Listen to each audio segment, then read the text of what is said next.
MamaMax is a YouTuber whose content focuses on exposing those that do wrong to children, using a stylized and theatrical approach in going through his stories.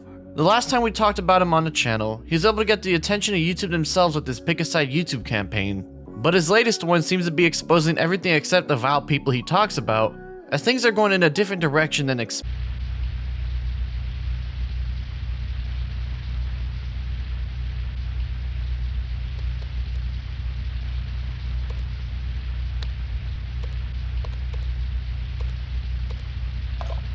Hello, Mad Striker. I know this video is the last thing you want to see. You found yourself in a bad situation all thanks to your manipulative ways, and now your past is coming back to haunt you. You may think everything will be okay, but deep down you know you fucked up hard and your life will come crashing down soon enough. Good luck out there, because you're gonna fucking need it.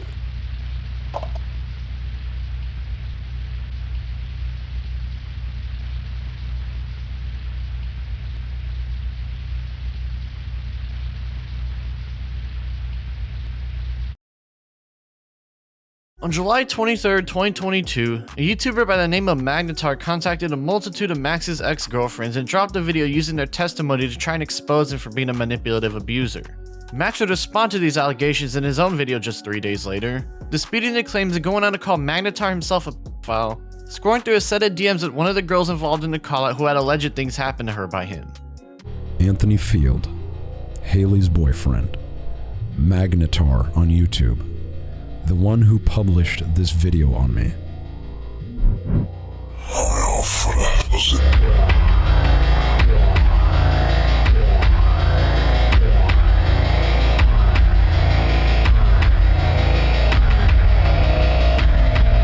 This call-out was notably just hearsay and had no evidence to back up his claims. And given Max was willing to say his full name on the internet and straight up call him a pedophile, this was unusually reckless to see on his end. However, most people kept their mouths shut for their own reasons, be it not caring about the situation due to its he said she said nature or scared of facing backlash from his rabid fanbase for criticizing his approach, and so they'd move on with their lives as Max started to make Magnetars a whole lot harder in the process.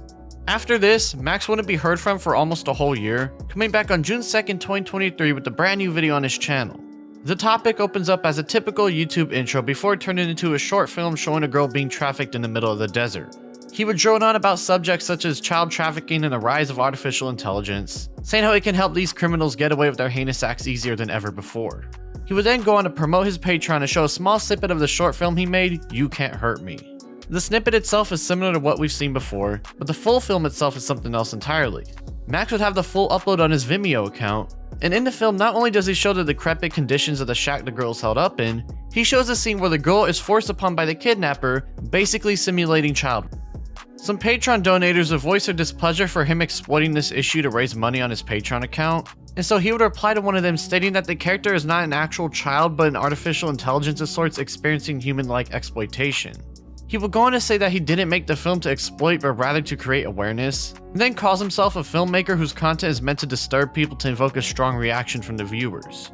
The user in question would respond saying that there are ways for him to get his message across without simulating the actions going down, and call him out for apparently using AI to formulate his response. The rest of the conversation would turn into Max trying to justify his approach to the user, with the user clapping back and stating that he uses these serious situations to exploit them for profiteering and that he regrets ever donating to him and supporting his career online. Max would end up doing a live stream on June 16, 2023, reading through the comments on the recent film, in which he talks about this exchange as well for his audience to see. It's basically more of the same, so it's not worth diving into, though it's worth pointing out that the very next day the user would supply people with studies on how simulating the scenes alienates them rather than bringing them in, but this seemed to have fallen on deaf ears by this point. Nothing would be heard from Max for the next few months, but that would change on October 27, 2023 when he changed his entire branding from MamaMax into God Cult, changing the profile picture to a mysterious angelical symbol, the banner welcoming his fans to the rebrand, and a new bio stating the purpose of the movement is to spread the word to guard our descendants using cult-like and brainwashing methods. He would then upload a video encapsulating this message and explain what exactly is going on here. Max would open things up by telling his audience to kindly send this video to your favorite influencer. Basically trying to start up another shitstorm using his fanbase again in similar fashion to the last two times. He would then show a couple of questions on screen and really emphasize the theatrical approach he's taking, before getting into the story of Shelby Spencer Slayton. a 16-year-old girl who disappeared on March 18, 2016. He says that she was lured by someone claiming to be the leader of a vampire cult led by a child predator pretending to be a werewolf god, claiming that he has contact with hundreds of children.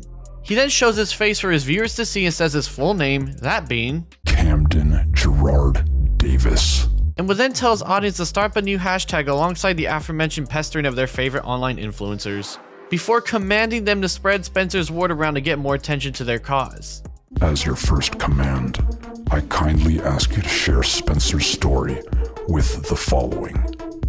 We want you. Max would put out messages to people such as PewDiePie, Mr. Beast, and Joe Rogan to join his cause, before cutting to a video of Spencer herself now doxing the full name of Camden's mother and sending a video to her about the alleged things he's done. This video is for Davis, but the fact of the matter is, your son, Camden Gerard Davis, has been victimizing hundreds upon hundreds upon hundreds of minors. She would go on to talk some more about these alleged acts of his, and Max would go on to say that she's pursuing legal action against him but the law has failed her, saying that all donation money in October will go to the legal process, asking more victims of his to reach out to him as the video ends scrolling through his Patreon donors. Despite showing no evidence to any of their claims, they were both going full force against the guy. And Spencer would also go on to formally introduce herself on the MamaMax fan club subreddit under the account Spoop3414 as Auntie Spencer to those browsing that same day. The very next day, Spencer would put out a 5-hour podcast on her YouTube channel, and given the timing, it was obvious this was going to be about Camden and the God Cult stuff. It opens up with her talking about her family life and whatnot, before getting into the nitty-gritty. She says that when she was 16 years old, her friend Carrie would introduce her to someone online named Quinn, who was 18 years old himself, making this a 2-year age gap. Spencer would go on to say that Quinn would tell her she's a vampire and he was a werewolf god and such throughout the texting app Kick, and eventually after she told him that her family life was falling apart, she would run away one night, making her way to Georgia where she would live with them. She would then confirm that Quinn is Camden himself, and go on to explain what exactly this cult of his was like. It was basically a supernatural cult where he convinced all of us that we were vampires, werewolves, hybrids, celestials, and all this shit. And then he would sit there and claim that he knew God, and then there was one point in the cult where God was dead and he was the new God. And he would sit there and he would literally act like he was possessed by the archangels and shit. Spencer would go on to claim that Camden would target 11 to 17-year-olds to try and grow his influence, explaining it as if it ran like a pyramid scheme in terms of hierarchy, and then says there could have been 100 to 200 kids involved in this cult. There was a lot of kids. I think there could have easily have been well over 100, 200. She would say that if a higher person in the food chain left the cult, he'd make everyone make new Kick accounts, and that he would make an account pretending to be a witch and use that leverage to get new pictures from his victims, then going back on his main one to use as blackmail against him. She would then name off 3 aliases he would go by, that being Quinn, Cade, Sincade, and that the last name he used when she knew him was Damon's. Spencer would go on to say that Camden immediately had sex with her when they first met him and that he was very active that way, and then says that during her journey to meet him, she ended up getting assaulted in Arkansas and got pregnant, and when she told Camden, he allegedly forced her into a miscarriage by beating her and feeding her large amounts of cinnamon and vitamin C. She then says he got her pregnant 3 times and did the same exact thing, with her saying that he would do this because he planned to traffic her and was trying to prepare her body to reject pregnancies in the future. Okay, so the whole reason that he was inducing the miscarriages was he wanted to traffic me and wanted my body to automatically start rejecting pregnancies. She goes on to say that he told her the Leviathans are coming and that he made her go to a gazebo to call the police. And when they arrived, he pretended to not know her to try and rid her from the cult, all while she never told him anything that was going on. Spencer then says that Camden would assault her and even try to apparently kill her, and that when living with him, he wouldn't let her shower often because he was only 18 and was still living with his family and didn't want them to find her. She then says he started off feeding her and keeping her well, but he would soon neglect her by only feeding her saltines and water, and then mentions a new person by the name of Kayla, saying that he assaulted her as well and that the police apparently did nothing to help after going to them. She reported him to the police and nothing happened, so she left. Spencer and her friend would start to get suspicious about Camden and collect evidence about him, and that's when they realized he was a lot worse than they initially thought. Spencer would then say that she would escape him soon after this Kayla situation, saying that she told Camden she was leaving and that was that, moving into a foster home for a couple months before making her way back home to Texas, saying that she's been processing the trauma she went through ever since. This was all within the first hour and 10 minutes, and the next few hours is mainly going over the story again and explaining how to deal with trauma like this and how children need to be educated on these kinds of dangers and censorship and the failure of the law enforcement and such. One interesting thing to note is that Spencer never really actually contacted any authorities herself at first. She contacted a website called Traffic 911, a non-profit based in North Texas to help with child trafficking, in which they handed it off to the FBI who didn't do anything with the case. I just made my report to Trafficking 911. They turned it into the FBI, told me that they'd get back to me. Nothing. She would then try to make a report in Collin County, Texas, and they wouldn't do anything about it. Max also mentions that the FBI are investigating him as well during this interview, which is very interesting to hear. I literally got a card on my front fence from the FBI. Around the 3.5 hour mark, they start to read testimony from more anonymous survivors of Camden's, including Kayla, but given the others' identities are unknown and it's literally just their word only, it's not worth getting into. The main takeaway from this podcast was, despite the fact that Spencer was claiming all these things that Camden did on the Kick app and such and how she lived with them, she never had a single piece of evidence to back up anything she was saying throughout the entire run. It was literally her and Max's word for the people to latch onto, and given the severity of these alleged acts that Camden did alongside doxing his full name and face without backing up their word, things are looking a lot different than the usual MamaMax investigation. Add that alongside rebranding himself into a cult and trying to leverage his fanbase to pester massive internet figures to spread the message about a story with no evidence, most of the fans weren't buying this story and saw this as him getting lost in the sauce, so to speak. Things are not heading in the direction he wanted right off the bat, and it would only get weirder from here on out for the man. Things weren't looking good in this new God Cult era of the channel, as Max was already losing subscribers and he would turn off the comments on the video due to the negative reception he was getting. The movement seemed to have fallen flat the moment it started, and that idea was further emphasized as Spencer herself would start her own reaction livestream with Max just 3 days later on the 30th, notably stating in the title that it was because no one else was doing so, with Max showing his discontent for this as well. Spencer and I are here to do a reaction stream to my video, since no one else wants to react to this, which was kind of the purpose of the video. But they would ask people to spread the video around, and Max would start to break it down and explain the purpose was to get this video reacted by bigger streamers on Halloween, but that it seems to have failed to get any attention, period.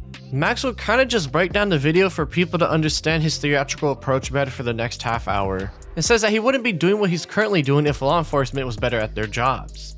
I would not do what I'm doing if law enforcement was better. The fact of the matter is, it is failing many victims of crime. I would not be doing what I'm doing if it was working. Throughout the video, Max makes it clear that the whole plan was to get big live streamers to watch it as soon as it dropped in order to get donation money so they can pursue Camden legally, stating that he reached out to people like Moist Critical, for example, before going on to threaten to negatively affect certain creators to pressure them into covering his video. Exactly. People don't care until it affects them. And I know this is shitty, but if they don't cover it, I'm going to make it affect them. And that's just me being honest with y'all. I don't want to be the asshole who makes people talk about things they don't want to talk about, but children's lives are at stake, and we need to talk about this. Sniper Wolf is also mentioned as well, in which Max gives a slightly different response than the rest throughout the runtime so far. Said Max pulls a Sniper Wolf, what are you doing? Good old Sniper Wolf. We should make her watch this video. And then she wouldn't give us the credit. I guess not. Max would also keep referring to the project as a film and that the 10-minute video is actually a trailer, but given this is supposedly a real story, he was giving mixed signals now that he was live on camera instead of behind a script. This is not the full film. Like, I thought this was going to be enough as a trailer. Like, I felt like if there was confusion, people would realize, oh, it's going to be answered in the full film. The stream will end shortly after this, but there's a lot more stuff seen throughout, such as Spencer saying that she believed the video where Camden was wearing fake vampire teeth was real and that she considers herself a non-magic witch, Max stating that he wants to make TV shows and movies later on in his life, and Spencer telling people to print his face out where he lives and Max sending info to the local media about him. And by the way, if any of y'all live in that area, print his face out. Put flyers everywhere. Like, on that topic as well, Spencer, I was going to send the follow-up video to the media outlets over there. Things would go silent for a bit, with Max coming back and uploading a new video on November 11th just a few weeks later. He would say in the video that the channel is built around the MamaMax universe where child predators control everything but a rebellion of formerly abused children rise up to end their reign of terror. Most of the time is spent responding to comments criticizing his approach to the last video and not really adding anything new to the table, and even tries to imply that those who aren't willing to listen to a whole 5-hour interview are the ones with the issues and not him, trying to also manipulate the growing negative narrative around him as well. Your choice to overlook these details and instead diminish this work is a telling revelation of your own character. He would continue this narrative of saying that those who can't handle reality are the ones with issues that need to be looked into, basically trying to imply that those who can't handle his visceral and avant-garde approach to making his content with such serious subject matter are simply weak-minded or haters. Max would then say he disabled the comments on the initial video because of hate comments to Spencer, when those who read them knew he was getting a lot of criticism himself, so who knows what the truth to that is. The wave of criticism by detractors about a narrative that is not theirs to tell reveals behaviors that aren't just unhelpful, they are harmful. As a result, I will be disabling comments on the trailer. He then talks about how he sent out a message to content creators to cover this story when it drops, but that majority never even messaged him back, and then goes on to try and say he expected them to step up, despite, as we've seen, there is no evidence to anything he said so far, and he's showing us that he thinks his word and Spencer's word are enough to warrant a witch hunt for Camden. I had hoped that influencers, especially those who've interacted with my content before, would step up, even if it was part of a more lighthearted stream, like a Halloween special. Unfortunately, it seems that self-preservation outweighs child welfare for most influencers. A disturbing realization that aligns with the central themes of the film. He then just straight up says that many influencers promote cult-like techniques to build their audience either as a way to try and shame them, try and evoke a response from his impressionable fan base, or a little bit of both. That many influencers employ cult-like techniques to build and retain their audiences, while some use their influence responsibly. There are too many who leverage it for personal gain, often at the expense of impressionable young minds. Max then says this is the reason why he rebranded to God Cult, because influencers run cults while ironically going the furthest to become one himself. He shows his discontent with how content these days are reactionary and uncreative and whatnot, basically projecting that no one would listen to him with the Camden stuff, blaming it on the minds of TikTok-addled teenagers who can't watch something without crazy editing for more than 5 seconds. Spencer then comes in and says that child abuse issues are bigger than anything else on the internet, and stuff from the last video is repeated in Max's attempt to get people to listen to him and start another trend. On November 13th, an unlisted video he made for specific content creators would leak out, with Max inviting them to join him on a call sometime between December 3rd and 10th that upcoming month, stating he has solid evidence that he's saving for the legal case against Camden and that they have to sign an NDA to see it alongside listening to the testimony of more alleged victims of his. You are invited to a mass call between many high-profile YouTubers and the survivors of a destructive cult that has victimized hundreds of children. The leader is still active. We have solid evidence we are saving for the legal case.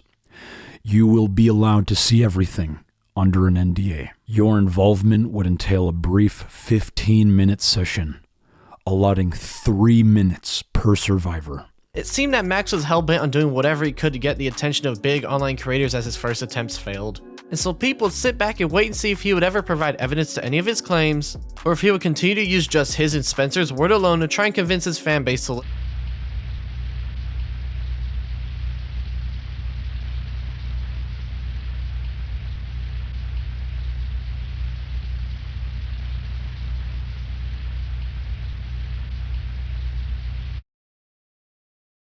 On November 25th, Max would release a video with critical front and center in the thumbnail, and given the kind of content he's known for, people assume this is some sort of exposure video on the man. The video opens up showing Camden's Facebook and more pictures of him with other girls including Spencer, then mocking the typical style of YouTube drama content creators in the SS Sniper Wolf situation, one where she doxed and posted a picture of Jax Films' house to her millions of fans because he was critical of her content. Madorman Monday! What was that? Oh! Oh! Oh! What? What? He would once again tell people the story of Camden alongside 3 more girls who were willing to speak their voices, and would go about his typical rant on child exploitation, how people need to step up, notably saying he found out about this situation through his sister. It was only through a twist of fate, an almost serendipitous connection through my sister, that their voices found conduit in me. Max would continue with the child exploitation rant for the next couple minutes with this hyper-stylized nature. Rants about how AI is a threat to society and helps child trafficking, and starts to say how internet influencers have the power to make the world a better place by spreading around vital information. By integrating discussions of substantive matters, influencers can guide the collective consciousness towards a harmony where entertainment coexists with a vital discourse, drawing attention to profound issues in our world. He would then go on to show a handful of screenshots from back in October of him pestering Critical to cover the Camden situation, with only one by Spencer showing any kind of evidence at all, stating that they're planning to press charges and are saving it to show in court. Max would then directly ask Critical in the video itself after not hearing anything back from him on Discord and downplaying the Sniper Wolf situation. Neglected by the spotlight that's instead cast on topics like Sniper Wolf. Unfortunately, your silence has left me with no choice but to resort to more public forms of communication. This, in of itself, is symptomatic of a larger problem. This lack of dialogue among creators is not just an internal community issue. It has far-reaching consequences. Charlie, you are a voice heard by millions. We reached out hoping for a private response at the very least.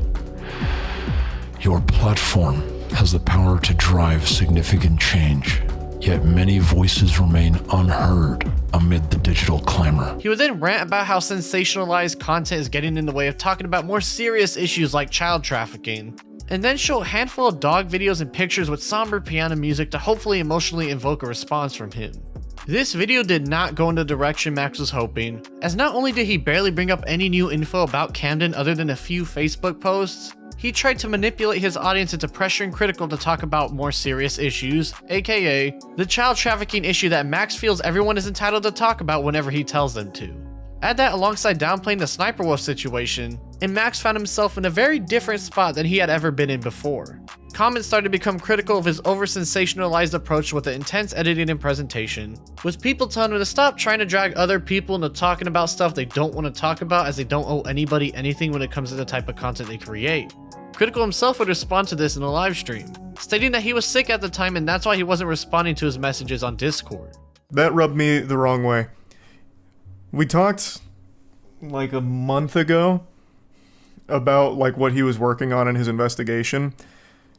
And then apparently when I had COVID, he messaged me a couple times and I never saw it. And now he's taken that as me ghosting him and ignoring his very important mission. And it really rubs me the wrong way. Instead of just he jumping to the most extreme possible explanation for me not seeing it, which is really cringe. That did make me upset. The very next day on the 26th, Max will launch up a livestream titled Fight Me, in which he opens up stating that he's not wrong with how his video was handled. I'm gonna defend my video, cause I'm not wrong. He confirms that the video is indeed to get Critical's attention alongside the other obvious messages he was pushing, clarifying his intentions with the Sniper Wolf mentions in the video. Important topics are getting overshadowed by things like Sniper Wolf. That doesn't mean I'm defending what Sniper Wolf did, or I am belittling what Jack's Films went through. But the fact of the matter is, there are children who are born into slavery, guys. That should be covered, and it's not being covered as much as Sniper Wolf. Spencer would join in and would confirm that they have evidence against Camden but are saving it for legal stuff. She clarifies that she didn't go to Wiley High School when asked about it. However, it's worth pointing out that both Max and Spencer are from Wiley, Texas, and if you remember, he mentioned he learned about this story from his sister. Max will continue to repeat himself in various different ways before he begins to react to a video made by Sensitive Society about the situation going on. He doesn't really say that much throughout the video and talks about some other YouTubers he's contacted or wants to contact. At one point, his girlfriend does come in and tells him to relax after he got loud. Yeah, this is the problem, guys. This is the problem. This is why I made the video, is because people are doing this shit. What's up? Oh, calm down. Sorry, guys, I'm passionate. I'll chill out a little bit. Spencer mentions a couple more YouTube channels, and specifically mentions the Game Grumps channel has a lot of children as their fans, meaning that they prefer to target impressionable young children to further their cause. Ooh, if we're going down with gamer channels, we could also do Game Grumps.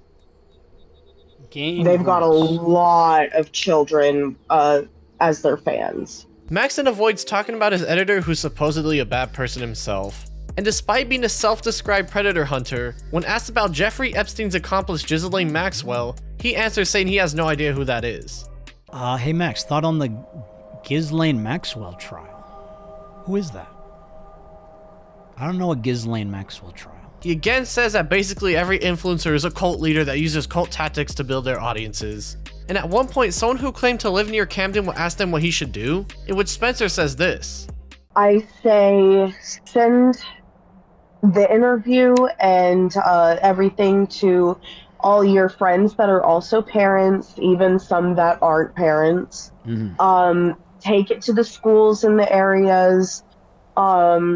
And if it comes down to it, make flyers with his face on it and a QR code to the video, and bam, you've got an instant way for people to see this. I love that. That was beautiful, Spencer. The stream would meander on for the next few minutes and things would end up not really adding anything new to the table, but it was clear that Max was using this livestream format to try and help spread his cause around, as his other attempts have been failing so far. This notion would become more true as on the next day on the 27th, not only would he change his channel back to MamaMax, he would launch up yet another live stream. Things would take a different direction, however, as he would add YouTuber lyrics to the stream in order to answer a couple questions he had about what was going on. He would ask some questions for Spencer to get things started and crack a couple jokes, talk about Max and his approach to getting attention to the situation, and points out that if he just made another documentary on his channel, people would have a way easier time jumping onto the movement he's trying to start. I guarantee if you would make a big hour to 2 hour long documentary, sent it to Moist Critical, he would cover it way easy. Like there's much a higher chance that he would cover it on stream and give more eyes to it, as opposed to the approach you're taking now, and we're trying to manipulate him and guilt trip him into covering it instead. You know what I mean? I get what you're saying. The thing is, this is all part of the documentary. Like all the live streams, all the videos, all the reaching out, this is all going into the documentary. Another person would join in the call and ask if they went to law enforcement with the case, and Spencer would say they did so after she got a threat by one of the cult members. I did report it. I managed to get into contact with Trafficking 911. They got all the evidence from me and everything, and they said that they went to the FBI with it, and we never once heard back from them. Lyrics would bring up the point that Max is being very manipulative with this coverage, as he's trying to drag creators into this cause, and then going on to imply that if someone doesn't want to cover it, that they're a weirdo with their own issues. Max would notably not directly answer back, but rather tried to avoid more questioning before kicking him from the call.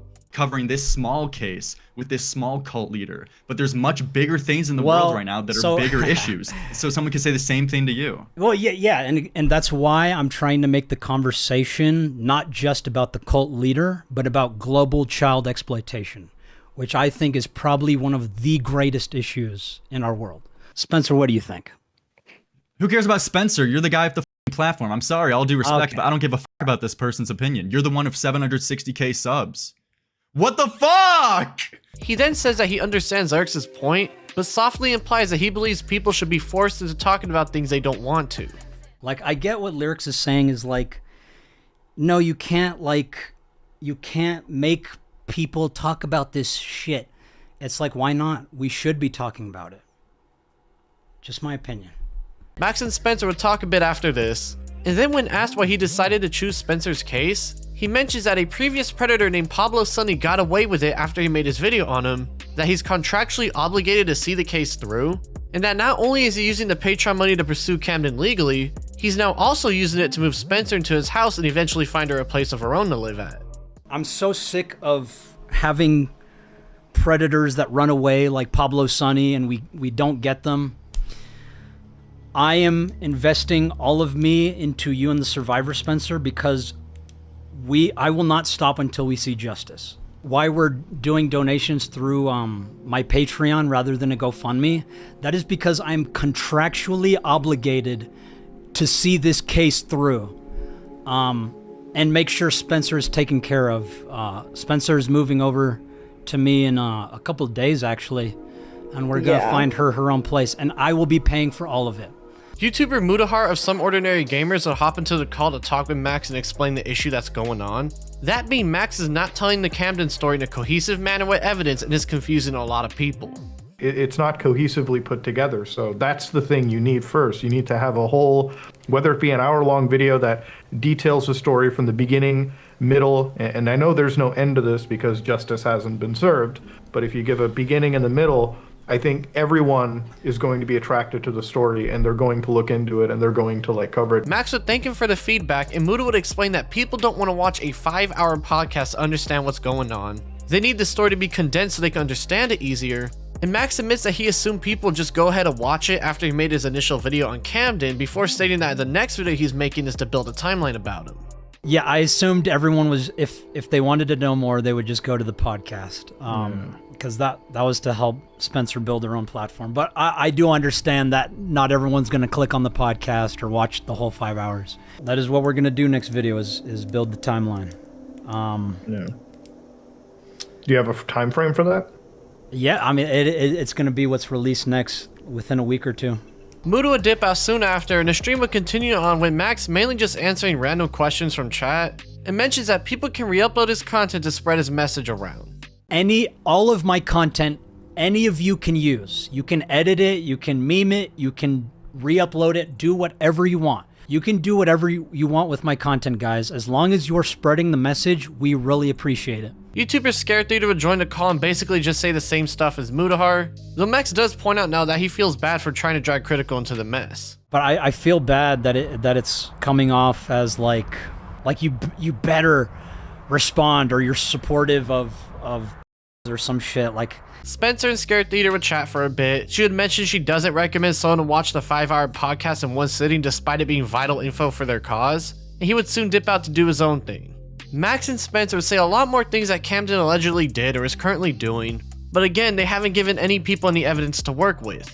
He would continue to just chat around with the users tuning into the stream and not really say anything new for a good hour, before someone would join the call and ask them to clarify the Patreon situation for them. So we are waiting for Spencer to get here, where we are going to find a lawyer. Sure. We're going to find their price for this kind of case. And then we're going to build a GoFundMe for Spencer. Okay. If the GoFundMe fails or she is not making enough, I am contractually obligated to give her as much as needed to support the case. But I already gave her last month's full Patreon. Yeah, that'll also go into her living expenses and the film. So it's all encompassing. And that's why I preferred to do it through Patreon, just because it was all encompassing. The girl would then chat with Spencer for a bit, trying to fish more information out of her before leaving. And Max had mentioned that the person in his puppy stomp video is a kid and that he stopped looking into that case because of that. The rest of the stream would be Max and Spencer writing down names the chat was telling him of people to contact, fitting your boy in just as he filled the page up. The literal page is now full. So, can you not? There we go. The page is full, everybody. I'll put Lanza because Spanky Bag gave us $2. Lanza. Worth your while. Alright, thank you so much. Now that Pablo Sunny mention was interesting, as he was the guy Max exposed in his IMVU video, his full name being Zach Haddad. When talking about it on a podcast with other content creators Nicholas DiOrio and Turkey Tom back in late 2021, he would mention details pertaining to his case and say that he got him arrested. So I know there's people out there saying I'm doing it to self-serve. I just want my video back up. I don't give a shit if my video comes back up. It did what it needed to do. The that was in the video is currently in police custody. And was that as a result of your video, or was yes. that prior to the video? Yes, it was because of the video. Right. The video was about IMVU and this one predator. I made it about him and him alone. However, if you remember, in that live stream, he says he isn't in custody at all. And in fact, later on would say he's currently in the Philippines after running away. I'm so sick of having predators that run away like Pablo Sunny, and we try to contact Global News to catch Zach, is my Vancouver news station. Thank you, Angela. I think he's in the Philippines. It seemed that Max might have been lying 2 years ago, And after seeing that last stream, some people were starting to doubt his trustworthiness on top of his manipulative approach in trying to get eyes on the Camden situation. The next day on the 28th, Max will launch up yet another live stream to introduce a brand new victim of Camden's to the public named Kai, which is the Kayla person from earlier under a different online name. She would claim that they went to the same high school together when she was a freshman in Snellville, Georgia, and then say that he would assault her as a minor before and during her time in the cult. Max and Spencer would again claim that there are hundreds of survivors of Camden's, and Kai would go on to say that she was by him one night, going to the police the next morning to get a kit done on her and giving them screenshots of his online activity. I called them the next morning after it happened, and they took me to the hospital. They did the kit, and at that point, I told them about everything. I gave them the screenshots of all the group chats that I was in. And if it wasn't for the pictures of the bruises, the shape of his handprint around my neck that stayed for 3 weeks. Also, when discussing the police stuff, Kai mentions that she never heard back from any of the detectives after reporting Camden to him. I never heard back from any of the detectives. Max will then add Camden's full docs onto the stream for people to see and encourage his audience to directly get involved and find him, and Spencer spell out Camden's mother's name for the chat, then chastise him for giving his address out and doxing him despite literally doxing him themselves by having his full name on screen and reading his mother's name out loud. Camden's mother's name is... Darlin, we cannot give his address because that is doxing. Yes. Someone would ask what the significance of his mother even was, and he would say it was to simply find Camden and nothing more, and then play a video of Camden himself speaking alongside Spencer confirming some of the cult names. What is the significance of Camden's mother's identity? We're just trying to find him. Especially because he would more than likely be living with her. If they want to go so far, so they not just drain. Cult name, we were called the Daemons, the Dominics, or Guild of Divinity. Someone named Colton would join in and ask Kai a couple important questions, like the police department she reported to. And Kai would answer that alongside saying she got pregnant by Camden but escaped to Kansas and got an abortion. Can you name the specific police department that was contacted with all this, that did the kit and everything? Snellville Police Department. Shortly after it happened, he kept threatening me and threatening to kill my family. So I up and moved to Kansas, where I met somebody and they helped me get an abortion for that. Colton would tell Max that trying to get a movement of people to go after Camden and his family without any evidence can backfire on him majorly, and Kai would chime in and say that since childhood she'd been dealing with Camden and his manipulation after the police failed her, with Max backing up his reckless approach. This is the same police department who has failed me from childhood. I understand where you're coming from, Colton. Like, it feels irresponsible, but this is, like she said, this is all we have left, and this is what we're gonna do. Max would say that the police have failed him before and go on to admit that he didn't even try contacting them with this case, which, as you can guess, is an extremely bad look to this entire situation. To this specific case, I did not even try, because it is... Dude, that's not a good answer. Because you should, even if they have, like, even if all the victims have bad experiences, you should try to, at least to cover all your bases, you know? I disagree. Every time I've tried, they failed me. They've already failed them multiple times. I think now it's time to take everything to a lawyer. Things would get even weirder though, as Colton will ask what the mother and brother have to do with Camden, and Max would again say it's just to help find him and nothing more, showing that he's willing to dox innocent people to achieve his goals with Spencer being on the same page as him. Okay, but how come it's like being, like, the names are being made public and stuff, like for the chat? Like the mom and the brother names. I think if we can find them, we will find Camden, and it is worth having their identities out there, just to find Camden. In my opinion, people may disagree with me that the mom and brother shouldn't be involved, but I think there are real child lives at stake here, and I think we need to find him as soon as possible. Max would go on to say that he thinks it's okay to give out full names on YouTube, and Colton would immediately disagree with him and try to explain how bad of an action that is based off the little information the public has been given. I think on YouTube it's okay to give full names. You just can't give addresses or phone numbers. I disagree. I think that's horrible, because at the end of the day, it's all, like, contact information that could be traced back to someone who, again, we don't know how the exact involvement the mom or brother had. We don't know, like... Max would go on to defend his actions and try to say that full names aren't considered PII from what he remembers and that what he's doing with the mom and brother isn't illegal. Still, it's not illegal, and I think we should make contact with them as soon as possible. The chat keeps telling me to just agree to disagree with you because I disagree with you, dude. It's full names are not PII. It's publicly available information. We need to establish contact with them ASAP, and we need to bring the hundreds of survivors together as soon as possible. The trio would then bring in callers for the next half hour, mainly just repeating stuff that's already been said before, and the stream would end off with Max joining the public chat for fans to spam their mics for comedic effect. Now that part where Kai claimed that she moved to Kansas and got an abortion was interesting, because back in that 5-hour podcast, Spencer would speak on her behalf and say she actually miscarried the baby instead. She even ended up pregnant from it, but when she messaged the detective and was like, hey, he got me pregnant, the detectives never responded ever again.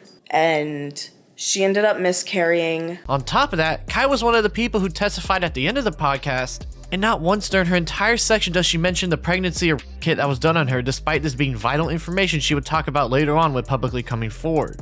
Things are getting really weird with their allegations specifically, as there was contradictory statements, and so people look into the police office she mentioned to find any more info on her.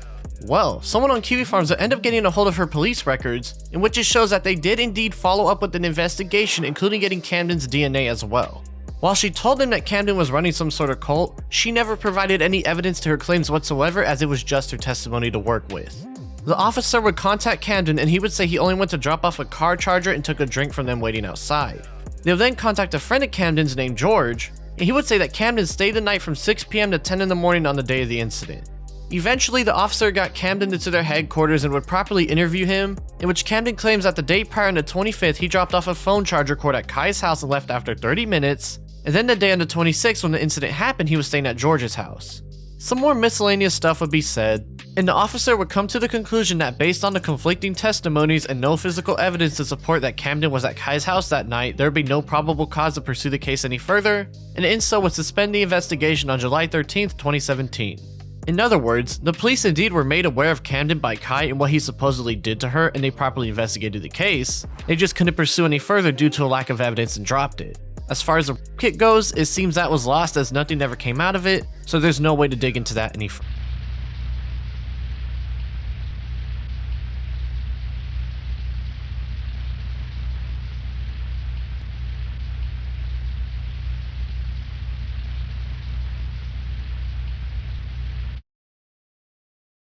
Soon after these live streams, people found out that Camden was actually booked for driving without a license just 10 days before his first video on him, showing that with just a few minutes of Google searching, people were already doing a better job than Max at finding his whereabouts. Someone would also leak a second message he sent to other creators who wanted to cover this subject, trying to strong-arm them into doing it, implying that some of them might be and forcing those who want more info to sign an NDA to see the evidence he and Spencer have, among other strange requests. Spencer had actually come across the news of Kai's police investigation being brought to light, in which she basically says that the police suck at their job trying to downplay a serious piece of conflicting evidence against her word. On December 19th, Max would post a YouTube short updating people about Camden and showing the police photo that other people found online, say that he found his location and that more survivors are speaking with him now, notably still upset about the critical situation as he spells his name out exactly the way it looks like online. This wasn't anything though, as on January 1st, 2024, it would come out that a megalink Max had made that contained information on people he's covered in the past would reported to the authorities for potentially having child exploitation material, extremism, or bestiality.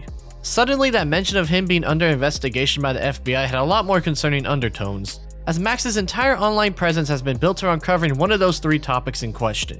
As more and more questions started to come about, Max would launch up a now infamous livestream on January 5th, 2024. The livestream has been lost to time due to Max taking it down, and a lot of important stuff is unfortunately gone, but thankfully a couple things are safe for us to dig through together. The first major thing is that Max admits that not only is Spencer his sister's friend, those two have known each other since kindergarten and Spencer's aunt is friends with Max's mom, so not only is there a massive conflict of interest with Max having Spencer live with them, Spencer has known his sister and his family for a majority of his life, making this entire case revolved around familial ties and answering why Max seems to trust her so much. Literally just ignore everything we say. That's fine. Oh, it's so exploitative that I moved in with a friend. Oh, boo-hoo. What? Spencer has known my family her whole life. She was in the same kindergarten class as my sister. Yeah. I don't think y'all understand like the relationship here. Like my aunt literally knows his mom. Yeah, like we were friends before we were like actually on a case. Like Yeah. There's also a part where he said that after talking to his attorney, they recommend they fly over to Georgia where Camden did his alleged crimes and report to the police there. And Max would say that he's now using the Patreon money for that alongside the other stuff. Larix would soon join on stream and ask him questions about why he keeps sending his audience to find Camden's family, and he would say this about it. So, if I had a family member that was a and I had people blowing me up about it, would it annoy me? Yes. But is it worth my attention? Yes. And I think it is worth their attention. I think the lives that are at stake are worth, people calling them about it. So you feel like the ends justify the means? Yes, I had this conversation with Colton, and I still feel the same way. They would continue to converse about his willingness to drag innocent people into a situation they're not a part of. Max would say he doesn't want his audience to harass them, yet still encourages them to find the family members. Max would again say that saying the full name of someone isn't doxing for some reason. Saying the full name of an individual is not doxing. What do you mean? Do you not know the definition of doxing? I mean, I think it's fair to say if you're uncovering personal information about someone that they don't offer themselves, that's a form of doxing. I mean, you could play semantics about it, but if you release my full name on live stream right now, that would be a form of doxing. Full names do not count as PII and do not count as doxing.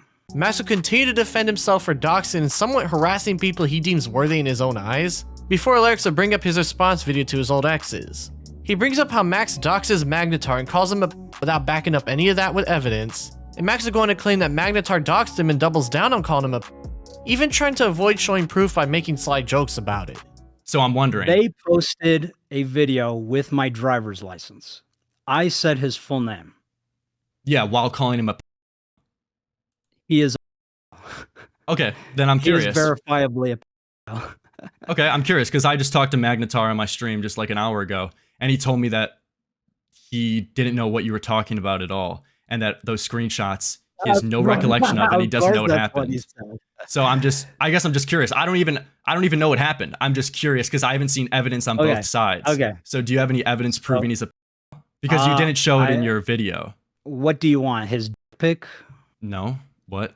I want evidence proving he's a Max would continue to say that testimony is proof despite everyone knowing that this isn't proof to anything at all, and Larix would try to clarify if Max is actually defending doxing and calling someone a without any proof. Larix would bring up that Max is accused of bad stuff by Just Word by his ex-girlfriends over a year ago, and points out how he's doing the same thing with Magnetar but expects people to listen to just his word yet not his ex-girlfriend's word. Max and Larix would go back and forth about this hypocrisy, and Max would continue to show that he doesn't understand he's being hypocritical, and Larix would again try to get Max to understand what he's saying for one last time. It's a really long clip, but it's a very interesting dive into just how Max operates when dealing with testimony versus actual hard evidence. You don't feel that you just carelessly let out an allegation that someone's a without concrete evidence, and I think that's incredibly irresponsible. I think any survivor can speak up, even if they don't have evidence. So do you hold that same standard for your exes? They did. They did speak out against me without any evidence. Yeah, but you saw how it directly was a detriment to your life. And you literally were the victim of that. So I'm just curious on how you can't show that same empathy to someone else and then do the same thing to someone else. You don't see like that's why I did that, was to show this is exactly what happened to me. Like, to me, that was a poetic ending, is that this guy who put all my exes together literally has a testimony against him, and not only by one person, it's supported by multiple people, and there are now news stories coming about. Yeah, there's also multiple sneaking. Whoa! There was also multiple people coming out against you. He was sneaking into his high school as an adult, eating lunch with freshmen. But you're trying to use other people, that there was multiple people coming out against Magnetar to try to bolster your argument. But there were many more people who came out against you. So I just don't understand why you're evidence. I just don't understand. Did you have evidence? Wait, what was your evidence? On them, I provided the evidence. Wait, what was your evidence against Magnetar? Same thing as Magnetar's, a first-hand Max, account. what was Max? Yeah, I am literally doing what they did in the like you're just I know, that's my whole critique of you. You're doing the same thing that someone else did to you, and you paid the price of it. You don't understand why I ended the video that way? You don't see how I'm so confused. You don't what see the you're laughing poetry at. in that. Things would circle for a bit after a friend of Max's tries to insert himself into the situation. And when Lurks would bring up part of one of his ex-girlfriend's testimonies against him, Max would try to dodge the topic by asking if he had permission to talk about someone else. Do I have a person's permission to talk about another person? I am respecting the privacy of my exes. Do you have her permission to talk about her? No, I don't have permission to talk about another person. Are you joking? It's a public video. You know that, right? It's fine if you don't want to talk about it and you just want to say like, no comment. I find that pretty ridiculous to try to say I can't talk about someone. I just got kicked from the call. What? Lurks would eventually get back in the call and a conversation would circle some more, but it became pretty clear that Max believes testimony alone is enough to make serious accusations against people in Magnetar in specific, despite not having any actual proof to back it up. Alongside that, he wants people to believe his testimony against his exes, but not his ex's testimony against him, showing that he's a hypocrite. Max would also Google if full names are PII after Lurks got kicked again, in which it shows that he has been wrong the entire time and has been maliciously doxing people online and in turn sending his fanbase after them. Mudahar would eventually join the stream and ask where the documentary that he promised. Max would say that more people are coming out with their stories, and Muda would explain that if Max wants to get the public involved, he needs to drop evidence about Camden and not use just testimony and hearsay to pressure people into covering the subject. If I was in your shoes and this was my story, what I would do is I would present this cult, I would present Camden, and I would tell people, hey, listen, this is a guy that's done some really, really up things, and we've got a few victims, and if you know this person, please come in to see what this situation. Right now, we only know about the theatrics and the arguments around this situation. We don't know the cult, we don't even know everything about Camden, and we just have one account of the information. All this is doing is hurting the story, it's hurting the victims, and it's going to actually hurt a legal case. Instead of listening to this very solid advice that Muda gave him, Max would try to spin this and blame him for not helping him any sooner, in which Muda sets the record straight on him and Max starts to fumble. I would have really appreciated this like 2 months ago when we first reached out.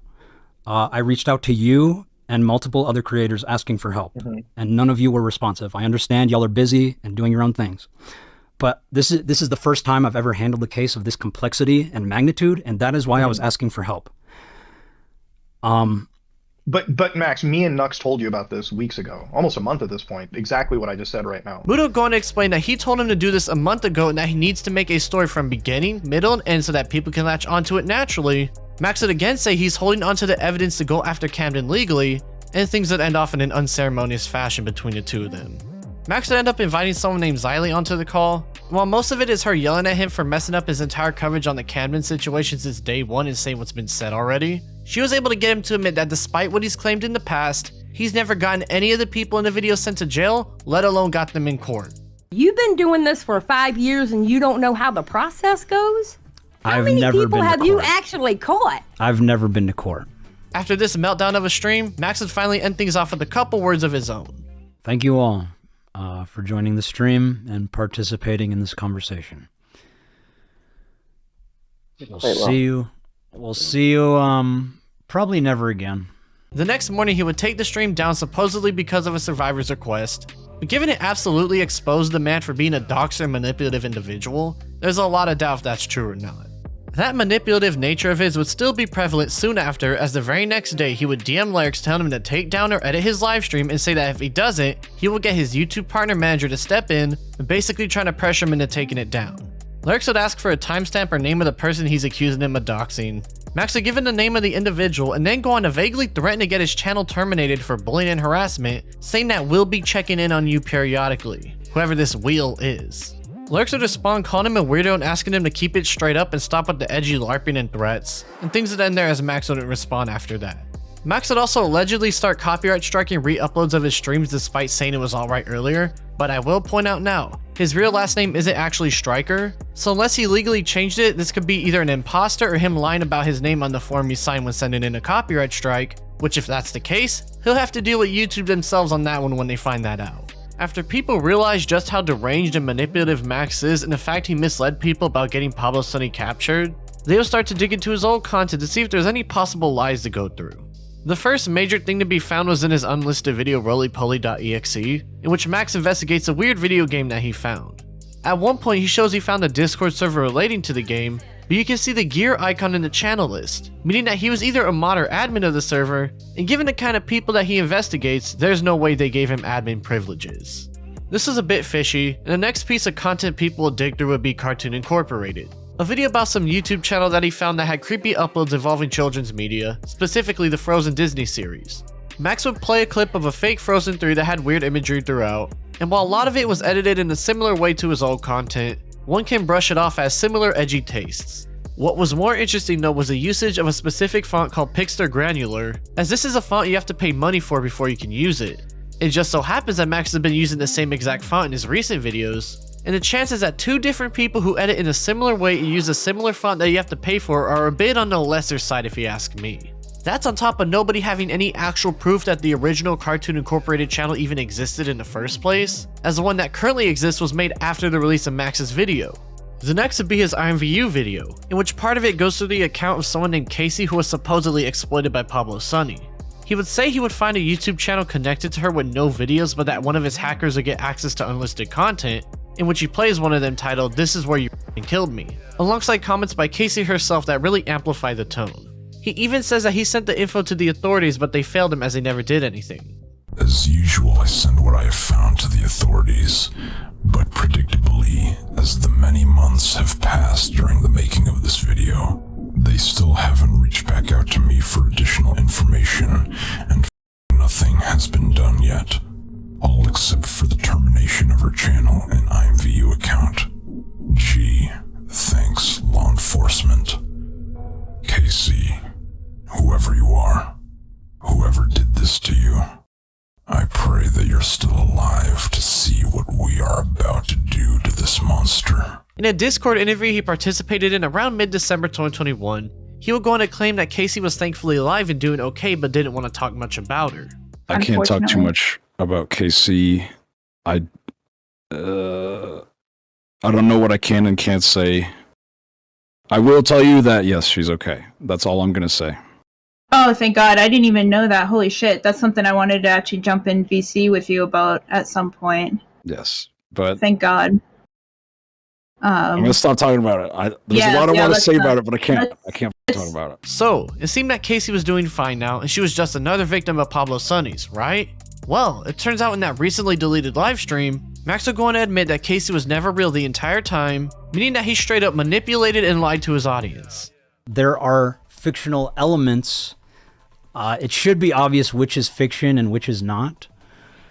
But I'll let you decide on that because I can't speak on the specifics. The next would be his puppy stomp video, the one where he said he stopped looking into it because it turned out they were a minor. Given Max is a known liar now, no one can really believe his word on that, but the actual important part has to do with a section where he claims to have gotten someone arrested and sent to jail.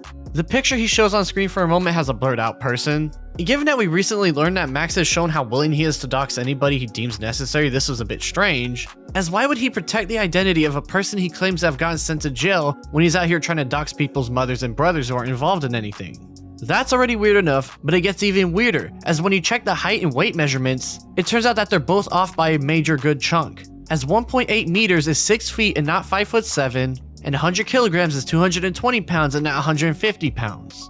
On top of that, Max has shown in the past that he's willing to inspect element stuff online to paint a certain narrative, and again, he's now a known liar and manipulator. Spencer has continued to try and spread the story of Camden around, but given Max is a manipulative liar and she's a family friend of his, I'm not willing to believe a single thing she says anymore unless she provides evidence.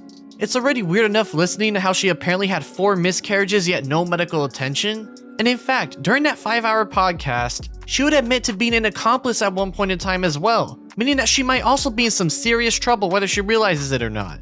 When it came to other people, he would have, current members such as myself go on Whisper and all this shit and make posts about vampires or werewolves or whatever, and specifically target kids from the ages of 17 all the way down to like 11. There's even an instance where Max went after one of his biggest detractors in Tommy C in a video, someone who's a CSA survivor himself, and in said video is a QR code that leads to an insane message by Max projecting his violent fantasies onto the man simply because he called him a grifter and a fraud years ago. Given how insane things have gotten, people start to make their own videos on the situation, such as Larix himself and another YouTuber named FPS Diesel. The Larix one is basically this video but a lot more focused on individual sections, and the FPS Diesel one goes into a lot more detail on his start on the internet and other smaller issues that, while not very relevant to this current one, do give insight on how the man carries himself and the people he surrounds himself with. Max himself during all this has been posting on Twitter asking for more people to reach out to him despite how bad of an idea that is, has gone onto his community tab and said he'll be making a response soon, and had even started commenting on the channel of the person who interviewed Spencer saying that he's documenting them, whatever this them even implies. That person would even go on to interview Kai, but given the police did a whole investigation and she didn't mention any of that when she was telling her story, it's not worth listening to anything she says without hard evidence. Things were quiet for a few days, but that would change on January 16th, as not only would Max change his profile picture on YouTube to 2 hands holding, he would drop his official response video to everything that had been going on. He opens up stating that he made a 30-minute video going over everything and showed it to a couple friends, in which some of them said not to release it as it was apparently not that good of a watch. He would apologize for not being able to make everyone happy, and then apologizes for trying to drag Critical into the mess. I'm sorry to Charlie for dragging him into a case that is not necessarily his fight. He would continue his apologies in his reckless pursuit for Camden's remaining victims, explain how he's trying to listen to his friends but he keeps getting different advice, say the police haven't done anything for 7 years and that's the reason he went public to begin with, and even says that those who have seen the evidence conclude it's nothing and shows his disappointment in that by his tone. So we decided to just go public with it and put eyes on him. And people wanted evidence, so we've been inviting people to our little server where we have the evidence. But then people don't want to listen to the survivors when they're in there and just look at the evidence and conclude it's nothing. Max would show his regret for how things started off, saying that he assumed people would go to the 5-hour podcast for more info on Camden when he finished up his first video. He states he feels that when he reached out for help, people used it as an opportunity to hate and attack him, and then gets into how he met Spencer. He says she came to him but he was busy with other projects, coming back to it a few years later once he was ready to tackle her case. They do the podcast together and Max states that his original intent was to platform survivors so they could tell their stories, before going on to show his discontent with how people expect evidence to back up word when alleging such serious crimes online. But you can't just tell your story anymore. Now you need concrete evidence. Now you need to go to law enforcement multiple times. Now you need to consult with lawyers. Like, we can't just listen to survivors when they're screaming for help. Max apologizes to Critical once again and says that instead of responding to random rumors, he's just going to take accountability for his actions and correct them, before going on to say that he's still going to be looking for the remaining survivors of Camden and ask more people to reach out to him, also stating that he will now be taking the evidence to law enforcement when the time comes, and once that's all resolved, he will drop part 1 of the full documentary. If you don't want to help, you don't have to. But if you do, please reach out to me. We will invite you to our server, where all of the survivors and all of the evidence is growing. Next, we have to wait for law enforcement and multiple law teams who specialize in cold cases. Take this to them, as we have already done, and address it through the proper channels. When that is complete, or if that goes unresolved, then we will drop the full documentary, or at least part 1 of the documentary. He again says that he just wants to help the children in the world, before going on to show that mugshot pic of Camden and play more audio clips of both known and new voices alleging him doing terrible things, and again states the alleged heinous things that this man has done. He then ends the video off getting a hug for what is assumed to be his girlfriend, officially ending his response.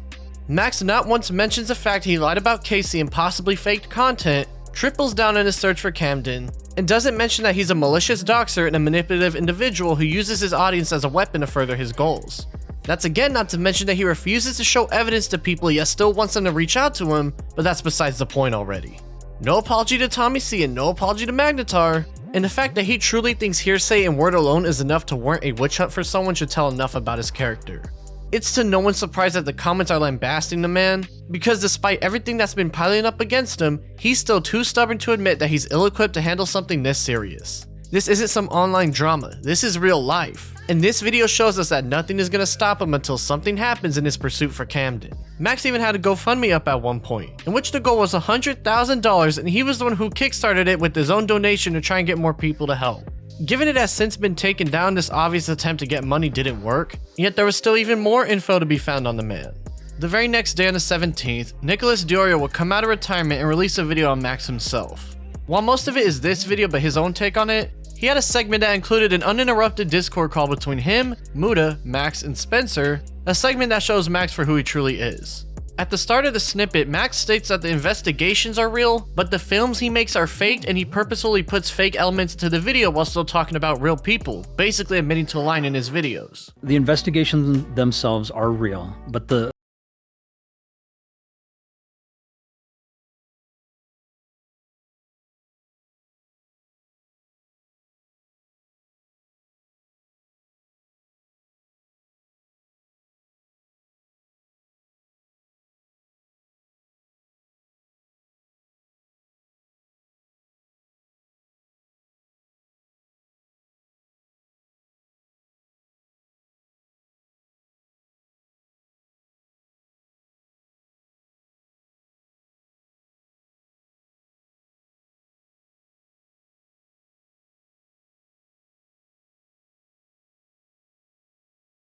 except like when I show a people's face and what they're doing. Nick then asked Max if he got someone arrested. Max would say no, and Nick would remind him that 2 years ago he said to him on a podcast that he did get someone arrested, meaning that he lied to him back then. Have you ever gotten someone arrested? If I have, then I don't know it. Yeah, if he was arrested, I have no idea. Why did you tell me he was arrested? You said Pablo Sonny was arrested and my video did it. Why did you lie to me on my show? Do you have a clip of that? Yes. It's in something I've been currently editing. Yeah, send it to me. So you just got on stream and told everybody it was me. I did it. MamaMax, #1. Yeah, that's not cool. You can let people know I think that. The final part would be the big admittance, in which Max fully admits that he's never gotten a single person arrested in his 5 years of making this kind of content. So you've never actually gotten a pedophile arrested? Not to my knowledge. So your content is just making fun of pedophiles online? I suppose, like I said, my biggest goal is to inspire survivors to fight back. And if I can do that, then I feel like I've done an adequate job. Nick's video also has a couple of QR codes strewn about, but it's best to let you guys discover the mystery behind them on your own time, just trust me. The end of Nick's video shows a DM that Max sent to Mudahar basically giving him trust me bro statements and saying that he's trying to get him on the winning side in the future, but points out that if he needs to step up to him, he will directly threaten and affect his brand. Muda would obviously say that this sounds insane, and it comes to no one's surprise that he would drop his own video on Max just a few hours later. Again, it's basically the same as this video, but Muda does include his own part of the call he had between the four of them, in which Max admits that he hadn't even gone through all the evidence himself yet despite trying to witch hunt Camden. You can also, we are fine saying this is all alleged. We are fine if... But you can't just say it's alleged now. You've been calling him a pedophile. Yeah, 100%. Yeah. That's not... I'm fine doing it because I trust them. But... Okay, but you said you didn't review most of the evidence besides Spencer, though. I reviewed the evidence. I just haven't had the context as to what it is pertaining to. So you looked at the evidence, but you don't understand how... Yeah, in the exact timeline, which has been just one of many reasons why it's been such a struggle to create the comprehensive timeline as I'm waiting on a lot of different things. But you see, that's why people are inflamed with you right now. It's because you just told me in this call that you didn't properly review every single victim, and now... At one point, Max would even say that he believes the AI bot ChatGPT can provide actual legal advice. The guy who had gone on record to say that AI helps, yet is still using it himself. Look at what I just sent you. Yeah, you sent me a ChatGPT prompt, not a legal definition. We can argue legal semantics all we want. No, we're not arguing semantics. We have to look at exact definition, Max. This is the problem with this situation. You're going in with evidence that can't be 100% corroborated. You're going in with allegations as an evidence. Courts would laugh you out. Are we talking to your lawyer, ChatGPT? Yeah, Right is this now? is this the Like, going dude, on? Right here, bro. Come on. You can't. You know, if I make a video on this, this is what I have to work with. How do you honestly think I can take your side? Logically, if tomorrow I was like, oh, where's Max getting his legal definitions? Oh, ChatGPT. By the way, ChatGPT has also been getting dumber over the last few months. I mean, come on. If the judge and jury find a witness statement credible, they can charge or convict you of a crime based solely on witness testimony alone. That is from BergenCriminalAttorney.com. Y'all can look it up. Show me that. Show me that definition. Show me that definition, not the ChatGPT. Why'd you not bring me that one? I am giving you multiple. Give me that. Give me the one from the legal definition. Why'd you bring me ChatGPT? Link me that right now. We'll read it together. ChatGPT understands the legal system. The final audio clip will be the most interesting, and instead of explaining what happens throughout, let's just listen to it together. Well, I'm asking why you did not directly contact me, but contact us only in public stream. Let's see. I contacted you November 27th. Max, I've seen your latest video. I've caught up with this whole situation. I have texted you. What it felt like seeing him on streams. You went on with Tommy and Lyrics and are sitting there talking to them when you literally haven't spoken to the other survivors. Hold on. Can you put Max on for a second? I'm right here. That was snaky as dude. Oh, I'm coming after you, Mudhar. Stand back. Spencer, can you tell him what you felt? You are literally just a little because snake it hiding literally behind her, dude. That's Can you disgusting. listen to me? Can you listen to me? It was so heartbreaking hearing Muta sit there and say that, oh, if this is fake, then I'll gladly put money towards Camden's defamation trial. Yeah, if it is fake. I thought you said it's fine with saying it's allegedly. Now all of a sudden, it's there's real. There's no like other side to the story. How do you feel? How do you think that it makes myself and the other survivors feel when you're saying that? It is okay to think that, but you're going publicly and saying that to everybody else when you haven't spoken to the others. I'm just trying to understand, why would you do that without talking to us? I've spoken with Max. Max is your representative. Max is supposed to be the one bringing the story across to everyone. And yes, if in the case that everything is actually... Why is it your job? Because you're the one who's spearheading this. You're the one spearheading it. What do you mean? Fine, give it to Spencer's channel. Spencer, you upload this whole thing. What? Person who's running the investigation. Oh my this God. is your Investigate case. this as well, and you haven't. Yeah, why are you putting it all on me? Like, yes, You're the one bringing it. Why are you talking about this case? I am the first one. Yeah. I do not want to be the only one.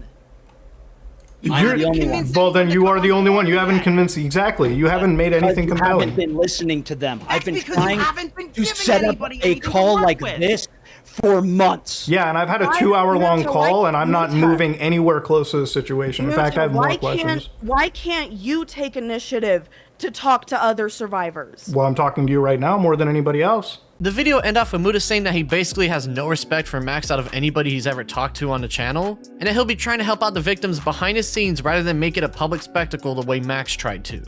After all this, however, there's one more thing to call back to, and that's Magnetar's video where he got Max's ex-girlfriends to testify that he's a manipulative person.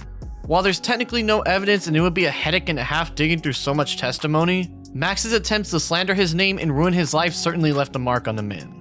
Magnetar posted a thread on Twitter showing the multiple harassing messages he got after Max lied about him, including a guy who found him in his girlfriend's workplace and applied for a job there in order to physically harm him. Someone had even sent an email directly to his workplace trying to get him fired because of Max's witch hunt, in which his co-workers would message him saying that it's all a bunch of lies and express their concern for what's going on, even sending out a mass email at the workplace directly talking about it so they know to expect harassing messages from Max's fans for the next couple weeks. Max even pretended to be an attorney and sent a letter to Magnetar to try and get him to stop talking about him, showing just how far he was willing to take his harassment campaign to the man. This is all because of Max, and thankfully his friends and co-workers were able to look past this blatant attempt to ruin his life, all based on hearsay from a manipulative YouTuber willing to weaponize his audience at a moment's notice.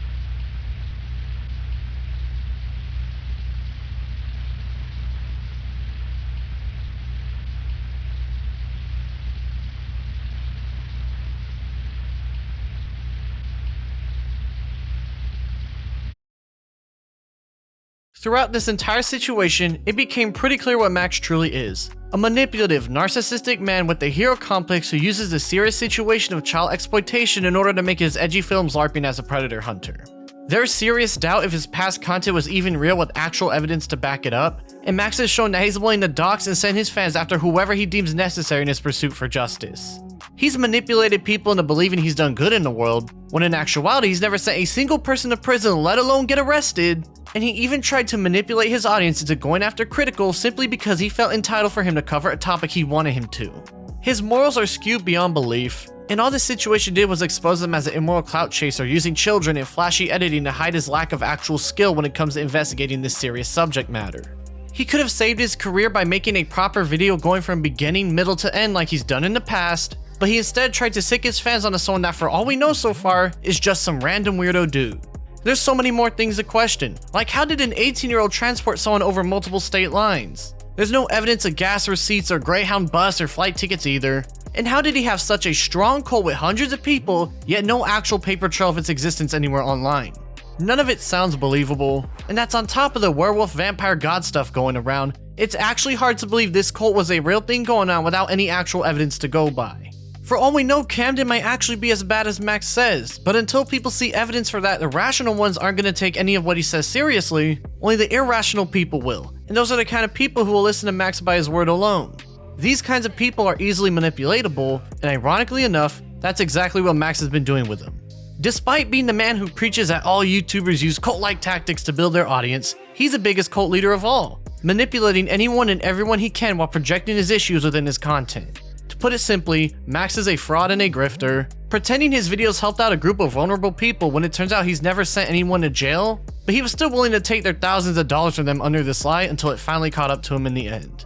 I'm sorry to anybody who liked his content and trusted the guy, cause I liked his content too with the video aesthetic and a couple of videos in the past. Hell, I even covered his Pick a Side YouTube campaign and made a handful of videos of my own with similar thumbnails and titles, but I never expected him to be this insane when it came down to it.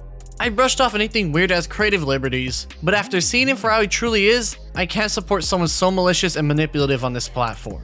If he wants us to believe Camden is a predator based off his word alone, then sure, okay, let's run with that. But I'm now also willing to believe he was stalking and harassing multiple ex-girlfriends years back.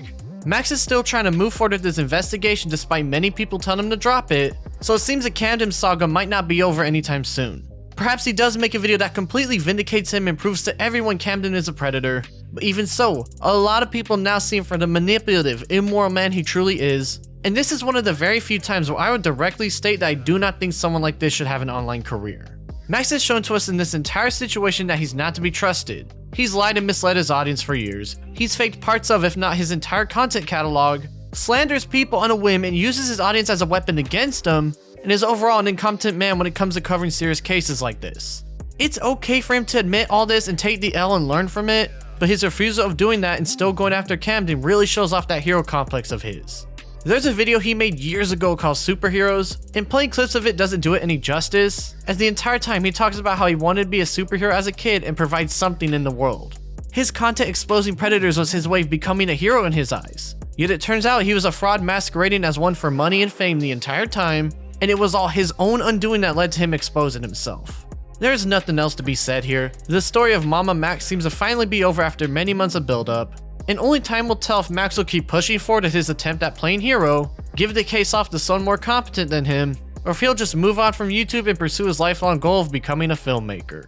I am investing all of me into you and the Survivor, Spencer, because I will not stop until we see justice. And I want to actually answer some questions about like why we're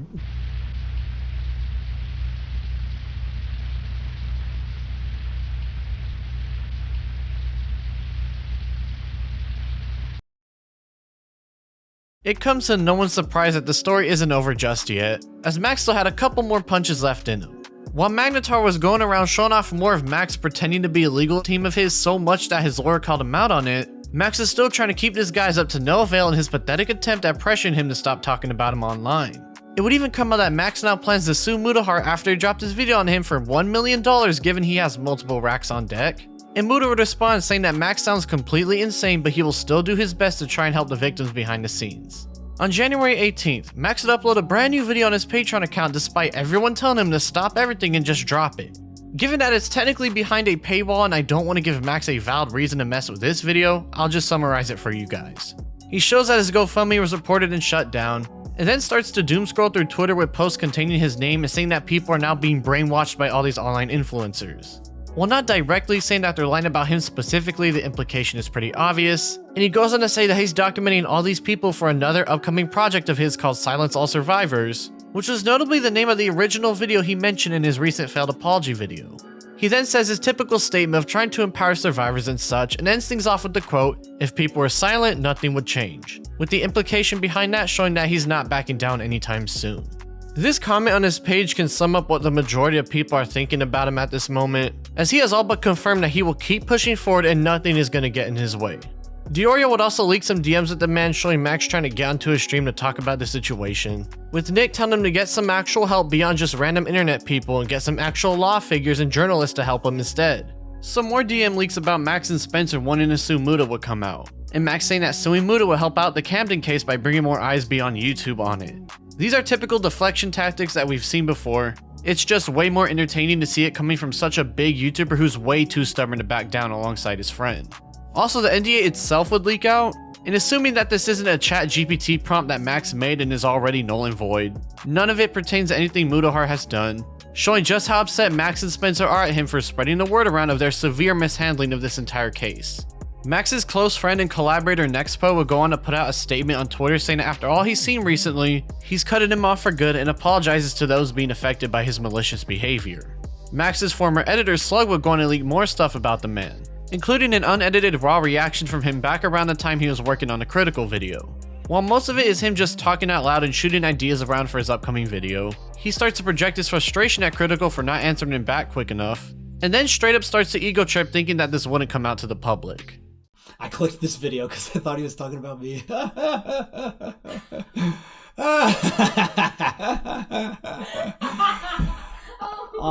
Are you okay? Are you sure? Why do I do this to me? Because I get it. Like, I get what I'm doing is creepy and obsessive. It is. But I promised them I would not let them down, and I will not. I could literally cancel you, Charlie. I could literally cancel you. And I choose not to. It's true, though. It's the truth. Like, I'm the friggin' hunter. There would be even more leaks from his server, in which he's now reporting this stuff to YouTube to most likely get the leaks taken down from people's videos, showing that the guy is in full damage control while still trying to take an offensive approach to this entire situation he got himself and Spencer into. On January 20th, Max would take down all videos mentioning Camden on his YouTube channel. This was a very unexpected move as he had made it clear that he wasn't backing down his investigation, so people started to dig around to figure out any possible motives. It turns out that his Discord server was leaked after someone pretended to be a victim, going to that YouTuber Red Pagan Corner who interviewed Spencer and Kai and got their trust. Red Pagan Corner will end up blacking out their channel and even took down their Kai interview as well, giving some credence to this story. Around the time this news broke, someone on Q Farms would find an email belonging to Camden's as the profile picture is the same exact one as the others, and when plugging it into a data compiler, they would find out that the account was last edited on October 27, 2023, the very day Max uploaded his first video on the man, showing that Camden is very likely aware of what's currently going on right now. Now those Discord leaks are something interesting, however, I think it's best we end things off here. A lot of it is unorganized and very messy to dig through, and it's not even a full leak but rather bits and pieces so far. On top of that, the girls in Max's server never wanted to be a part of this entire mess to begin with. They trusted him to handle their case properly and he screwed it all on his own accord, and frankly, all this needs to be organized before we go any further. We'll just have to wait and see what happens next, and I am most certainly keeping a close eye on this situation from this point onwards.